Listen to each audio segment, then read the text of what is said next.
I wanted to clarify one thing.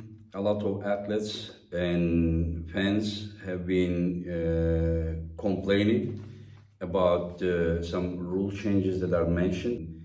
Uh, One of them was about lowering the pin pad. As you know that pin pads are 4 inches, while the elbow pad is the half of this. And when you are pinning the guy, you are actually pinning the guy to somewhere that which is only 2 inches higher than your elbow pad. Wherever you put your elbow and wherever you pinning the guy is only 2 inches difference, because the elbow pad is 2 inches while the pin pad is 4 inches.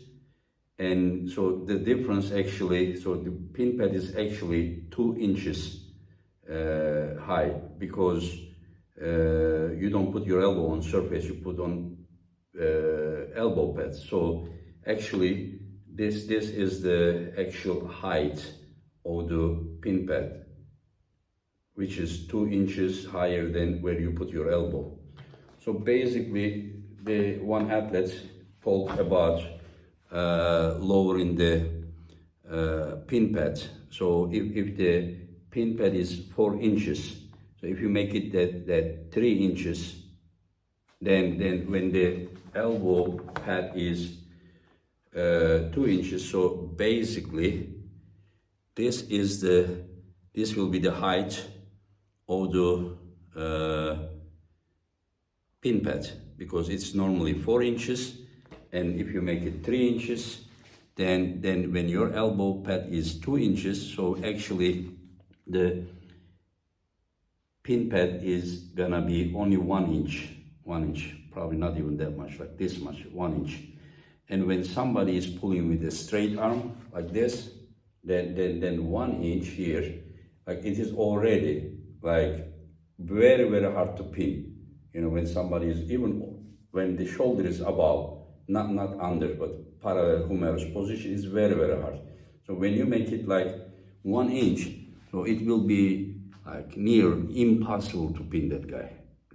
And then as soon as like my resigning was in conversation, we saw already that, you know, this was there, you know, like not forget about this, it was just straight arm.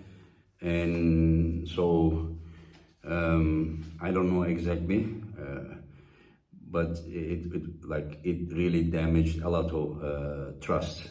And so I and Roberts, we have been discussing, and I can say 98%, 99% of the agreement is done. Maybe just a little bit thing, you know, to be confirmed, and I will be in charge about arm wrestling specific things.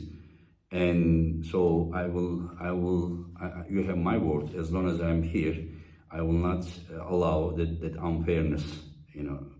And of course I can't just go there and ref, you know, instead of referees, but I will make sure that will not happen. And as you know, that Shaw Classic is also East versus West event, it will be. And so there will be East versus West rules. According to my agreement with Robert, that this is the case. And about Devon promising Brian that he will not be coming to Azerbaijan, is, I don't exactly know like why. Like Devon is gonna pull their left arm for sure, and for the right arm we want Azerbaijan, and the left arm there. And Devon promised him not to go. So we are planning to do a card. You know, I think more than half of the card was already set for Shaw Classic, and we are going to set a very nice card over there as well. I don't think that it will be overshadowed. I think it will be great. It is also a new audience, That's good for our sports that arm wrestling will be represented there. But I think that the best thing is to have both matches, Vitaly versus Devon in Azerbaijan. That's good for the community and good for the sport and for the organization. And then if there is also another event at Shaw Classic, it's also great. Both are East versus West events, equally good. And I don't think that any event will be overshadowed by other one. I believe that we can't really sacrifice such a great match by such concern. But I believe that Brian will, my opinion, Brian will allow Devon. I know it sounds weird, but I hope he will allow him to compete, and then everything will be fine. My opinion. Anyways, guys, you all take care.